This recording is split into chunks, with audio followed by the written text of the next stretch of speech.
ಪಟ್ಟಣದಲ್ಲಿ ಶ್ರೀ ರೇಣುಕಾ ಯಲ್ಲಮ್ಮ ದೇವಿಯ ಹೂವಿನ ಕರಗವು ವಿಜೃಂಭಣೆಯಿಂದ ನಡೆಯಿತು. ಈ ಬಾರಿ ಮುನಿಕೃಷ್ಣಪ್ಪ ಅವರು ಕರಗವನ್ನ ಹೊತ್ತಿದ್ರು. ಕರಗ ಮಹೋತ್ಸವದ ಅಂಗವಾಗಿ ದೇವರಿಗೆ ಕಲ್ಯಾಣೋತ್ಸವ ಸಂಜೆ ದಾಸಯ್ಯನವರ ಮಣಿಸೇವೆ ನಡೆಸಲಾಯಿತು. ಬಾವಿಯ ಬಳಿ ಕರಗ ಹೊರುವವರಿಂದ ಗಂಗೆ ಪೂಜೆ, ನಂತರ ಮಧ್ಯರಾತ್ರಿ ಕರಗಕ್ಕೆ ಪೂಜೆ ಸಲ್ಲಿಸಿ ತಲೆಯ ಮೇಲೆ ಹೊರಿಸಲಾಯಿತು.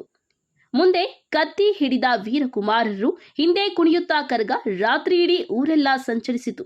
ಪ್ರತಿಯೊಬ್ಬರು ತಮ್ಮ ಮನೆಗಳ ಮುಂದೆ ರಂಗೋಲಿ ಹಾಕಿ ಅಲ್ಲಿಗೆ ಕರಗ ಬರುತ್ತಿದ್ದಂತೆ ಭಕ್ತಿಯಿಂದ ಆರತಿ ಬೆಳಗಿ ಮಲ್ಲಿಗೆ ಹೂಗಳನ್ನು ಸಮರ್ಪಿಸಿದ್ದಾರೆ. ದೇವಾಲಯದಲ್ಲಿ ವಿಶೇಷ ಪೂಜೆ, ಅನ್ನ ಸಂತರ್ಪಣೆ ಏರ್ಪಡಿಸಲಾಗಿತ್ತು. ಪ್ರಮುಖ ಬೀದಿಗಳಲ್ಲಿ ವಿದ್ಯುತ್ ದೀಪಾಲಂಕಾರ ಹಾಗೂ ಟಿಬಿ ರಸ್ತೆಯಲ್ಲಿ ವಾದ್ಯಗೋಷ್ಠಿಯನ್ನ ಆಯೋಜನೆ ಮಾಡಲಾಗಿತ್ತು.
ನಗರಸಭೆ ಅಧ್ಯಕ್ಷ ವೆಂಕಟಸ್ವಾಮಿ, ಮಾಜಿ ಶಾಸಕ ಎಂ ರಾಜಣ್ಣ, ಮೇಲೂರು ಸಚಿನ್, ಎಬಿಡಿ ಅಧ್ಯಕ್ಷ ರಾಜೀವ್ ಗೌಡ, ಬ್ಲಾಕ್ ಕಾಂಗ್ರೆಸ್ ಅಧ್ಯಕ್ಷೆ ಸಹನಾ ರಾಜೀವ್ ಗೌಡ, ಬಿಜೆಪಿ ತಾಲೂಕು ಅಧ್ಯಕ್ಷ ಸಿಕಲ್ ಆನಂದ್ ಗೌಡ, ನಗರಸಭೆ ಸದಸ್ಯರಾದ ಮುನಿರಾಜು, ನಾರಾಯಣಸ್ವಾಮಿ, ಶ್ರೀರಾಮ, ಯುವಕರ ಬಳಗದ ಪದಾಧಿಕಾರಿಗಳು, ಪಿಎಲ್ಡಿ ಬ್ಯಾಂಕ್ ನಿರ್ದೇಶಕ ಮುರಳಿ, ಯಲ್ಲಮ್ಮ ದೇವಿಯ ಪೂಜೆಯಲ್ಲಿ ಹಾಗೂ ಕರಗ ಉತ್ಸವದಲ್ಲಿ ಪಾಲ್ಗೊಂಡಿದ್ದರು.